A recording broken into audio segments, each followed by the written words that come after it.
பாசிப்பருப்பு எடுத்து நல்லா 2-3 தடவை கழுவி குக்கரில் போட்டு வேக வைக்கணும். இனிப்புக்கு நாட்டு சர்க்கரையை யூஸ் பண்ண போகிறேன் நான்.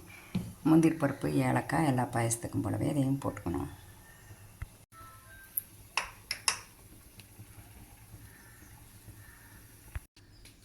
இப்போ நல்லா விசில்லாம் போன பிறகு திறந்து பார்த்தோம்.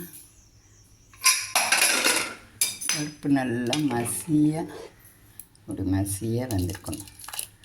பருப்பு உருவமே தெரியாமல் நல்லா குலைவாக கொஞ்சம் நேரம் கூட கொதிச்சிருக்கோம்.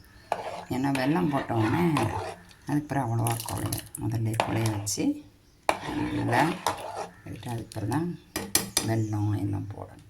ரொம்ப எளிதான பாயாசம்.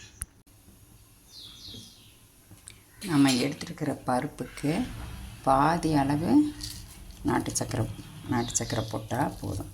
அதாவது ஒரு அளவுக்கு எடுத்தால் பாதி அளவுக்கு நாட்டு சக்கரை. இனிப்பு நல்லாயிருக்கும். போட்டு நல்லா கலக்கிவிட்டு இந்த நல்லா கொதித்து மணம் வரும். நல்லா அது வரைக்கும் வைக்கணும். இது இறக்கி வச்சா பிறகு தண்ணியாக இருக்குதுன்னு நினைக்கக்கூடாது. பாயாசம் பருப்பு இறக்கி வச்ச பிறகு கொஞ்சம் உரையும். அதனால் நல்ல தண்ணியாக வச்சா நம்ம சாப்பிடும்போது கரெக்டாக இருக்கும். நல்லா கொதிக்கட்டும். அடுப்பில் நெய் கொஞ்சம் காய வச்சு ஏலக்காயும் முந்திரி பருப்பும் வறுக்கணும். நல்லா லைட்டாக வறுத்துட்டு பாயாசத்தில் அந்த சாரப்பருப்பு, பூசணி பருப்பு இதெல்லாம் போட்டோம்னா நிறைய நல்லாயிருக்கும் டேஸ்ட். இது குக்கர் ரெடியாக இருக்குது.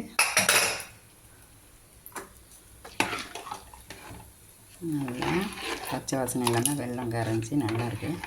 இன்னும் கொஞ்சம் கூட தண்ணி ஊற்றலாம். ஏன்னா இப்போ சூடாக இப்போமே சாப்பிட்றதுக்கு கரெக்டான அளவாக இருக்குது. கொஞ்சம் நேரம் கழித்து இருக்கும். மத்தியானம் சாப்பிடுவோம், 1 மணி நேரம் கழித்து சாப்பிட்றது செய்யலாம். இன்னும் கொஞ்சம் தண்ணி ஆகும். இப்போமே சாப்பிட்டோம்னா டம்ளரில் எப்போவுமே ஊற்றி ரெடி பண்ணிடலாம்.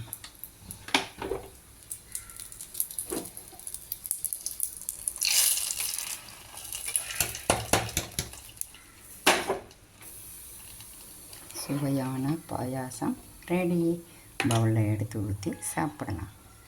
எவ்வளோ ஈஸியாக இருக்குல்ல. தேங்க்யூ.